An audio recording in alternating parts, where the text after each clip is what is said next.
ये जो तस्वीरें दिखाई हैं आपने, 3000 किलो विस्फोटक अमोनियम नाइट्रेट सब कुछ तबाह करने की ताकत रखता है। कितनी बड़ी ये तैयारी हो रही थी और बहुत तारीफ करनी होगी सुरक्षा एजेंसियों की कि समय पर उन्होंने इसे पकड़ लिया। बिल्कुल, देखिए अमोनियम नाइट्रेट उसके साथ साथ चाहे वो वॉकी टॉकी हो, सेल्स हो, क्लॉक हो, इन सभी को मिलाकर एक आईडी बनाने की जो प्लानिंग है वो अभी तक की जांच में बहुत क्लियर नजर आ रहा है। लेकिन 2300 किलो एक तरीके से जो विस्फोटक बरामद किया गया वो इस घर से किया गया। बेहद साधारण दिखने वाला ये घर आपको बाहर से नजर आएगा, लेकिन कमरे में जिस तरीके की तस्वीरें नजर आ रही थी, जो सीमेंटेड कट्टे थे उसका इस्तेमाल किया जा रहा था, वो अपने आप में काफी सारे सवाल खड़े करने वाला है। घर की तस्वीर आप देख लीजिए, बाहर से आपको यहाँ पे ताला लगा हुआ नजर आएगा। ये देखिए, बाहर से आप नहीं समझ पाएंगे कि अंदर क्या कुछ रखा है, लेकिन बाहर से ताला है। और इस खिड़की से हम अंदर दिखाएं क्योंकि पुलिस ने वो बंद कर दिया, तो आपको अंदर सफेद रंग के जो कट्टे हैं वो पड़े हुए नजर आएंगे। सामने आपको सिलेंडर नजर आ रहा है, उस सिलेंडर के बगल में देखिए जो सीमेंटेड कट्टे होते हैं, इसके अंदर भरकर जो विस्फोटक था वो इस कमरे के अंदर रखा हुआ था। और आप देखेंगे कमरा बिल्कुल साधारण आपको नजर आएगा, दीवारों पे बिल्कुल पेंट आपको नजर नहीं आएगा, आगे सिलेंडर पड़ा है, चूल्हा पड़ा हुआ है। लेकिन सबसे बड़ी बात, ये घर किराए पर लिया गया। ना सिर्फ ये घर, बल्कि कल जिस जगह पे जम्मू कश्मीर पुलिस पहुंची थी, यहां से महज 4 किलोमीटर की दूरी, वहां से 360 किलो विस्फोटक जो है वो बरामद किया गया। यानी कि कुल फरीदाबाद के ही 4 किलोमीटर के जुडिक्शन में 2900 किलो विस्फोटक को रखना, और दोनों ही जगह किराए के मकान लेकर रखना, और ये बोलना कि यहां पर सिर्फ सामान ही रखा जाएगा, ये अपने आप में कई सवाल खड़े करता है। दूसरी सबसे बड़ी बात कि ये जो घर आप देख रहे हैं जहां से 2563 किलो विस्फोटक बरामद किया गया, ये घर एक मौलवी का बताया जा रहा है, जिसने डॉक्टर मुजम्मिल को ये घर किराए पर दिया। और किराए पर देने के बाद अंदर जो विस्फोटक रखा गया वो अपने आप में कई सवाल है। और यही कारण है कि पुलिस अब हर एंगल पर जांच कर रही है कि आखिरकार इतनी बड़ी संख्या में विस्फोटक कहां से आए और इसका इस्तेमाल कहां किया जाना था। ये दो बड़े सवाल है जिसको लेकर चाहे जम्मू कश्मीर पुलिस हो या इसके अलावा हरियाणा पुलिस हो, वो इन्वेस्टिगेट कर रहे हैं। आपने जिस महिला डॉक्टर का जिक्र किया था, अपडेट आपको बता दें कि उस महिला डॉक्टर को भी जम्मू कश्मीर पुलिस ने गिरफ्तार कर लिया। दरअसल उस महिला डॉक्टर का रोल ये था कि उसने डॉक्टर मुजम्मिल को गाड़ी दी, उस गाड़ी में राइफल बरामद हुई, उस गाड़ी की कार्रवाई किस तरह से हुई और देखकर बिल्कुल अंदाजा नहीं लगाया जा सकता था कि ये आतंकी हो सकते हैं, क्योंकि उन्होंने किराए पर लेते वक्त यही कहा था कि हमें सिर्फ सामान रखना है। और क्योंकि डॉक्टर थे तो हो सकता है भरोसा कर लिया गया हो, लेकिन किराए पर जिसने दिया उससे भी पूछताछ चलेगी। हमारे साथ कोमल भी जुड़ी हुई है। कोमल, आप उस यूनिवर्सिटी में मौजूद हैं जहां इस डॉक्टर को शिक्षक समझा गया। सोचिए, शिक्षक के भेष में, डॉक्टर के भेष में, ये कैसे ये इतने पढ़े लिखे लोग होते हैं उसके बावजूद रेडिकलाइज हो जाते हैं? बिल्कुल सलोनी, और ये बहुत बड़ा सवाल है कि आप शिक्षक के भेष में हैं, आप यहाँ पे शिक्षक के भेष में हैं, आप बच्चों को भी यहाँ पे तालीम देने पहुंच रहे हैं, लेकिन सवाल ये भी है कि एक तरफ फिजिशियन भी है और बच्चों को फिर आप तालीम भी दूसरी तरफ दे रहे हैं, लेकिन कैसी तालीम दे रहे हैं? क्यों आप पूरा ट्रेंड कर रहे हैं क्या आतंकवादी बनने के लिए? इसके साथ ही साथ बात करें तो देखिए, एक तो जैश ए मोहम्मद का तो जो देखिए पूरी तरह से निकल करके सामने आया ही है, लेकिन वही दूसरी तरफ अगर हम बात करें आतंकी मॉड्यूल की, तो जो यूनिवर्सिटी के जो प्रोफेसर, एक महिला डॉक्टर की भी जो बात है निकल के सामने आई है कि जो स्विफ्ट गाड़ी जो हुआ करती थी वो महिला डॉक्टर का वो इस्तेमाल करते थे, वो महिला डॉक्टर जो है वो भी उस यूनिवर्सिटी की थी। इसके साथ ही साथ बात करें तो देखिए ये मामले की जांच जो है वो बढ़ गई है। अगर हम इस इलाके की ही बात करें तो देखिए एक तरफ तो यूनिवर्सिटी है, लेकिन ठीक दूसरी तरफ अगर हम बात करें खलियान का इलाका है, काफी ज्यादा ये इंटीरियर इलाका है। किसी को देखिए ये अनुमान लोग नहीं लगा पाएंगे कि इतने इंटीरियर इलाके में आकर के यहाँ पे जो एक डॉक्टर की भेष में, फिजिशियन के भेष में यहाँ पे यूनिवर्सिटी में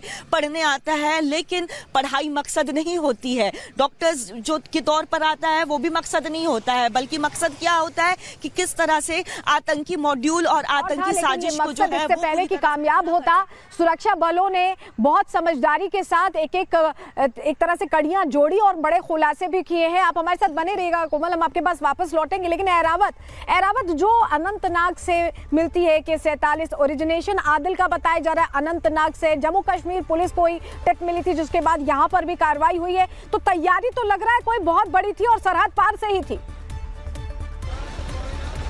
किस तरह की तैयारी थी, इससे पहले हमने कश्मीर घाटी में 2019 में देखा पुलवामा अटैक, जो कि इस समय का जो है सबसे बड़ा अटैक माना जाता है। लेकिन हम ऐसा कह सकते हैं उससे भी बड़े अटैक की प्लानिंग जो कहीं ना कहीं हो रही थी, लेकिन जम्मू कश्मीर पुलिस की सफलता, जिस तरह से इंटेलिजेंस इनपुट मिला, जम्मू कश्मीर पुलिस ने एक ऑपरेशन चलाया फरीदाबाद में, वहां से टेस्ट किया और वहां से इन्वेस्टिगेशन के बाद भी पता ये चला कि किस तरह से पूरे इस इलाके की अगर हम बात करें, फरीदाबाद इलाके को, जहां आज भी सर्च जो लगातार थी, इससे साफ तौर से यही जाहिर होता है कि जम्मू कश्मीर पुलिस ने किस तरह से इंटेलिजेंस बेसिकली ऑपरेशन चलाया गया और कुल मिलाकर बहुत बेहतर तरीके से नहीं हो पा रहा है, लेकिन इंटेलिजेंस इनपुट के हिसाब से ही ये बड़ी कार्रवाई की गई है। बहुत शुक्रिया आपका एरावत, जतिन और कोमल जुड़ने के लिए और जानकारियां देने के लिए।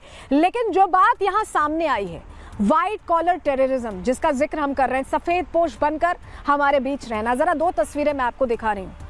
आप जब अपने आसपास किसी डॉक्टर को देखते हैं, डॉक्टर्स बहुत रेस्पेक्टेड प्रोफेशन के लोग माने जाते हैं, धरती के भगवान माने जाते हैं, और यही वजह है कि किसी को शायद शक ना हो।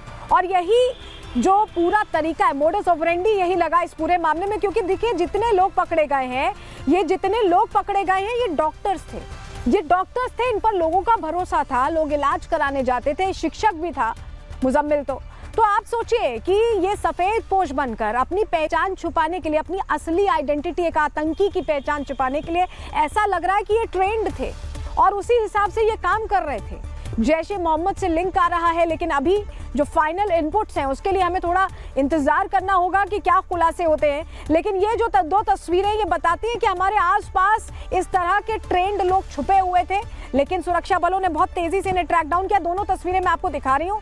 डॉक्टर आदिल का वर्क प्लेस कैसा था आप देखिए, बहुत साधारण, और दूसरी तरफ जो घर है आतंकी का अनंतनाग में, वो ऐसा लग रहा है कि बहुत आलीशान घर है। तो कोई ना बहुत दिक्कत थी, ना परेशानी थी, पढ़े लिखे थे, जीवनी कमा रहे थे, डॉक्टर थे, रिस्पेक्टेड प्रोफेशन में थे, लेकिन रेडिकलाइज होना चुना, ये ऐसा लग रहा है। अब आपको जरा गुजरात की तस्वीर भी दिखा देते हैं। अब हमने आपको बताया कैसे फरीदाबाद में कार्रवाई हुई। अब बात गुजरात की, क्योंकि देश के और हिस्सों में भी ट्रैक डाउन किया गया है। गुजरात की जो तस्वीर हम आपको दिखा रहे हैं, ये जो 3 आतंकी पकड़े गए हैं, ये जानलेवा जहर बना रहे थे, रिसिन जिसका नाम है। क्या है रिसिन, हम आगे आपको बताने वाले हैं, लेकिन जो ये जहर बना रहे थे, ये जान लेने वाला जहर था और इनकी भी तैयारी बहुत बड़ी थी। क्या तैयारी थी और कौन सा जहर बना रहे थे, चलिए ग्राफिक्स के जरिए इस पर थोड़ी डिटेल आपको हम दे देते हैं, पूरा बताते हैं कि इनका प्लान क्या था।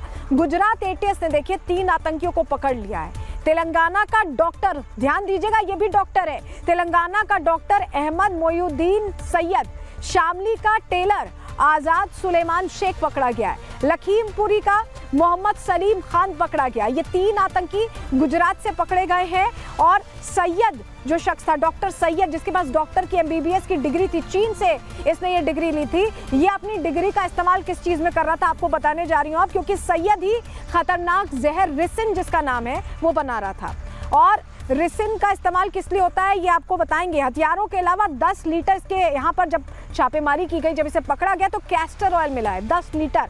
अब आप सोच रहे होंगे कैस्टर ऑयल का क्या काम है, तो आपको बताएं कैस्टर ऑयल से ही ये जहर बनाया जा रहा था, रिसिन जिसका नाम है। और चावल के दाने जितना होता है, यानी बहुत छोटा, इतना सा ये जहर होता है और एक की जान लेने में ये सक्षम है। सोचिए कितना बड़ा खतरा। और सैयद बड़ी मात्रा में, बहुत बड़ी मात्रा में ये जहर बना रहा था, 10 लीटर कैस्टर ऑयल लाया था। तो सोचिए तैयारी कितना ज्यादा जहर बनाने की थी। और इनका टारगेट था दिल्ली में फल और मंडी की सब्जियां, जहां सब्जी में ये इसको डाल देते हैं, उस जहर को, रिसिन को, उसकी 1 ड्रॉप डाल देते हैं। और उसके बाद किस तरह की तबाही मचती, लोग समझ ही नहीं पाते कि जो सब्जी खा रहे हैं उससे जान क्यों जा रही है। तो इस तरह का ये जैविक जहर बनाने की कोशिश कर रहे थे, जिसके जरिए ये जान लेना चाहते थे लोगों की, ज्यादा से ज्यादा लोगों को टारगेट करना चाहते थे। कैसे ये खुलासा हुआ है, कैसे ये आतंकी पकड़े गए, इस पर पूरी डिटेल हमें दे रहे हैं सुनील जोशी, DIG गुजरात एटीएस, उन्हें सुनिए। गुजरात एटीएस के डीवाईएसपी श्री अशल चौधरी को एक इन्फॉर्मेशन मिली थी कि हैदराबाद का रहने वाला एक आदमी जिसका नाम सैयद अहमद मोयुद्दीन है, ये देश में आतंकवादी घटना को अंजाम देने के लिए कुछ कार्रवाइयां कर रहा है और इसी के कॉन्स्पिरेसी के भाग के तहत ये गुजरात अहमदाबाद भी आने वाला है। इस इन्फॉर्मेशन को सीनियर अधिकारियों के साथ शेयर किया गया, काफी टीम्स बनाई गई, टेक्निकल एनालिसिस किया गया, इसके ह्यूमन इंटेलिजेंस को भी डेवलप किया गया और जाना गया कि ये आदमी जो है इसकी मूवमेंट अहमदाबाद में ही लोकेट हो रही है। जो अलग अलग टीमें बनाई गई थी उनमें से इस आरोपी को अडालज के पास जो टोल नाका है इस पे वॉच रखी गई, क्योंकि इसका मूवमेंट उस साइड में आ रहा था। वॉच के आधार पर एक आंध्र प्रदेश नंबर की एक गाड़ी वहां से गुजरती हुई मिली, उसको रोका गया, चेक किया गया, तो इसमें जो इन्फॉर्मेशन वाला आदमी है सैयद अहमद मोयुद्दीन, ये हमें मिल गया। इसको चेक किया गया, सरकारी विटनेसेस के सामने इसकी सर्च की गई, तो इसके पास में एक बैग मिला जिसके अंदर एक बॉक्स में अच्छे से रैप किए हुए एक डब्बे के अंदर 3 वेपन मिल गए। ये 2 ग्लॉक थी, साथ में एक बेरेटा पिस्टल है और साथ में 30 राउंड है।